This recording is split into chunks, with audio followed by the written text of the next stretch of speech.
Hello guys, this video is going to be sad and emotional because a dramatic thing has happened to my oldest chicken who was 9 years old.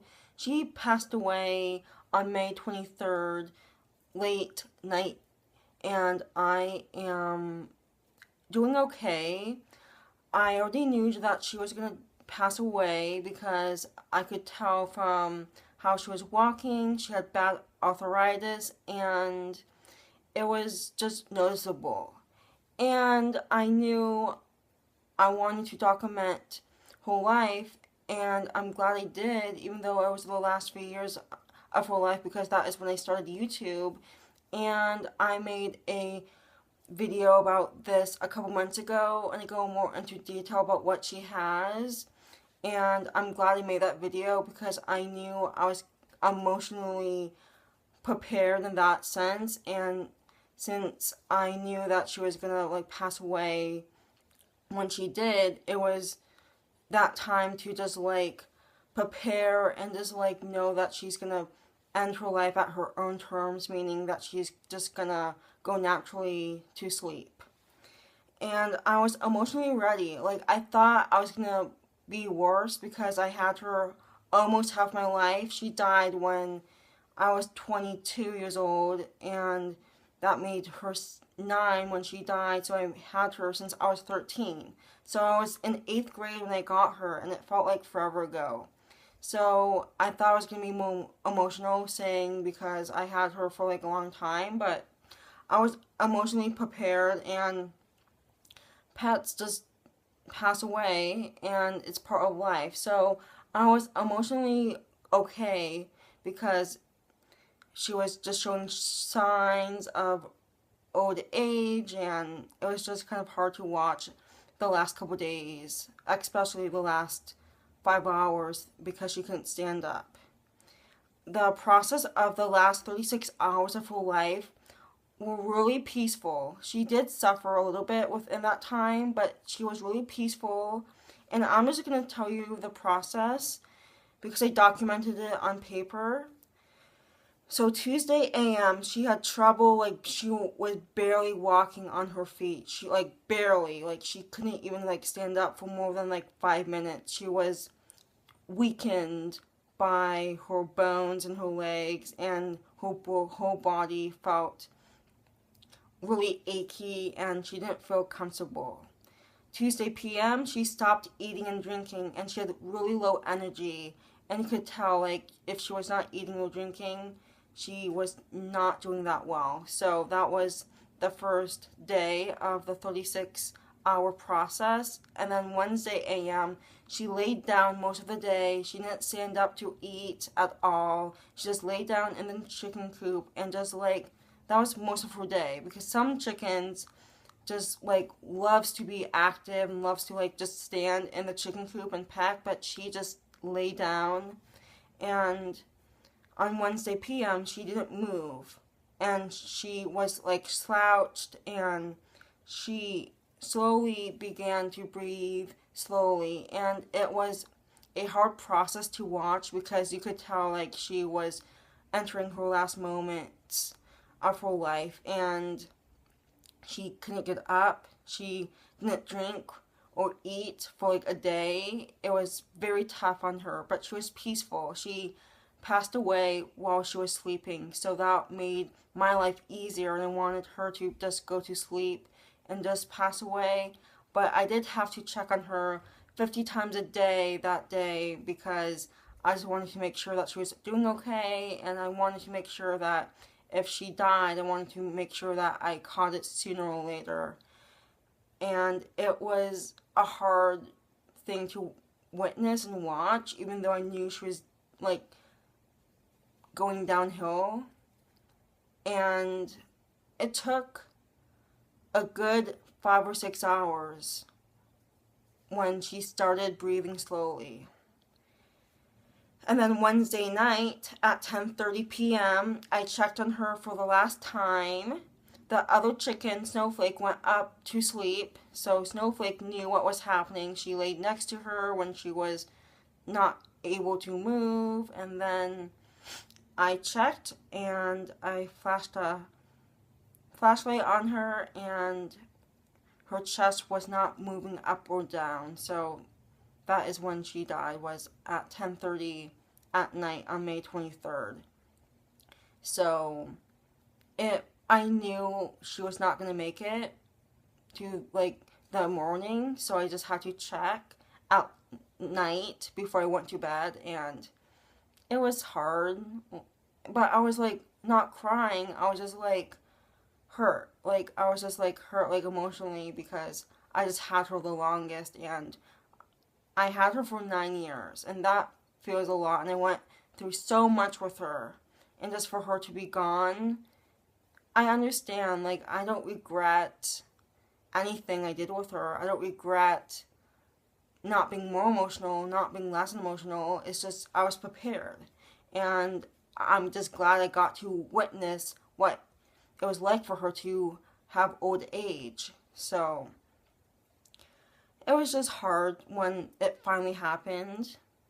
And my other chicken, who is 6, Snowflake, the white chicken, is 6. So she is in between the stage of teenage and old age years. So she loves her roommate. She absolutely loved her roommate. And just for her to go like that, it was like she was doing old age symptoms for like the last year. And then it got worse, really bad 2 months ago. And then it was going downhill from there. And then the last 2 days, boom, just like that.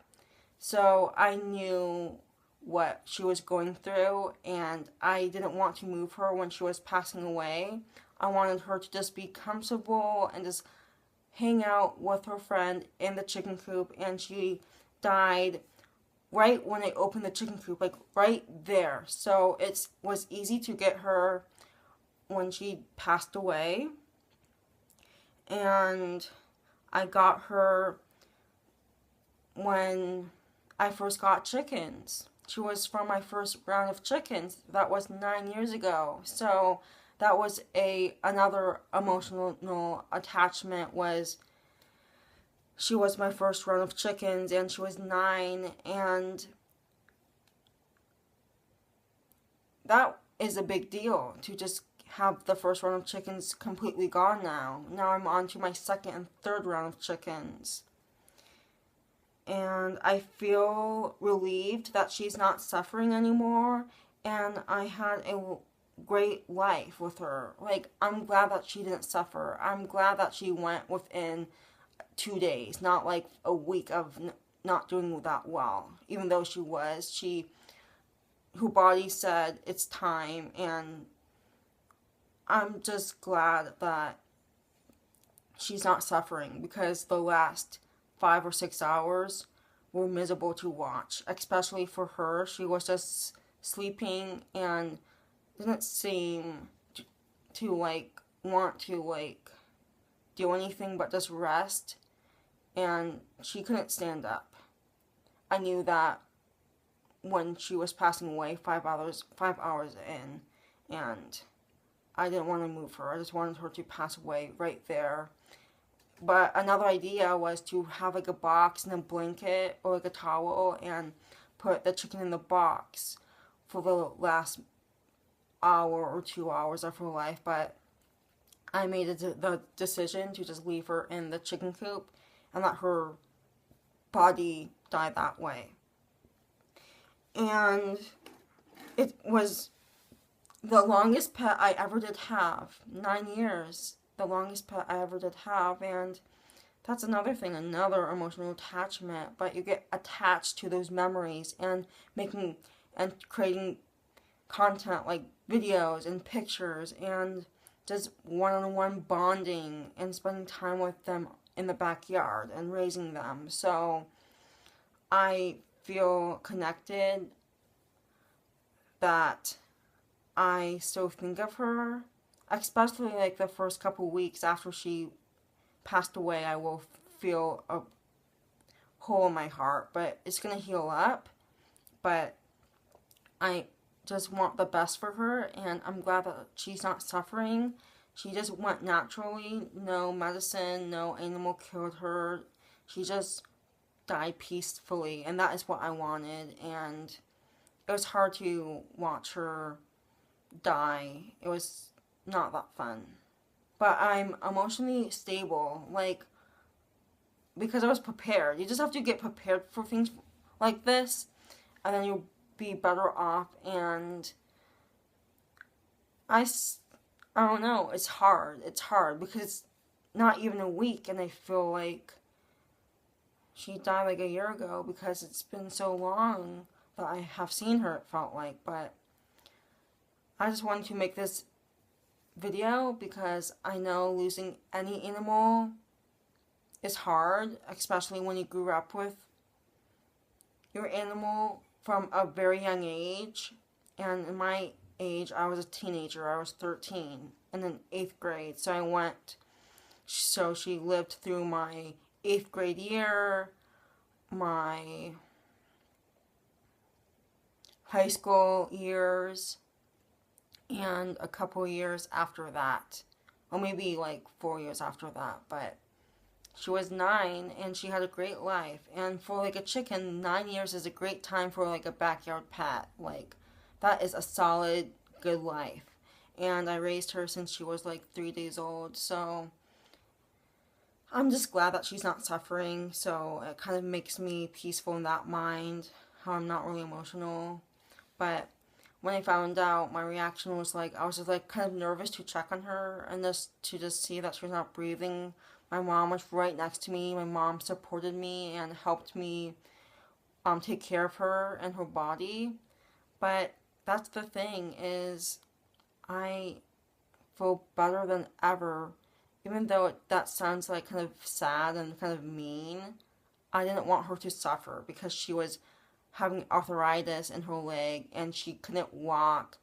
She was not doing that well. So thank you again, guys, for watching. It's just a sad moment I'm having. But I did add my other 2 chickens, my baby chickens. They're 3 months old, Molly and Pumpkin, in the chicken coop with Snowflake. Snowflake was lonely. Like, the morning that she came down and I took her friend away last night, the morning after, she was squawking. She wanted to be out of the chicken coop, and then I let her in the backyard for an hour, and then she was pacing to get back in.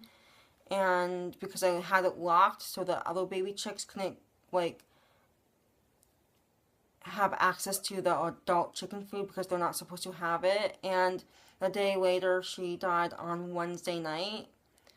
And the next day, I cleaned out all the bedding, all the chicken coops bedding, and refreshened and shoveled all the dirt, or like some of the dirt patches in the chicken coop. So now it's all fresh because I don't want her to spread diseases to the other chickens, and it's just safety precautions, and I just want the other chickens to be safe just in case she died of a parasite. And I think she did die of a parasite and of old age and arthritis. But everything is going well there. So now I added my baby chickens with Snowflake, and they're getting along well. I did make a update about that. So thank you again, and I'm just excited that I added them together. And that's it. So now I have 3 chickens and 1 rabbit. So I'm down to 1 animal, but she had a great life. She lived for like the longest time, and I feel happy that she's in a better place now. So thank you again for watching, and I'll see you in my next video. Bye, guys.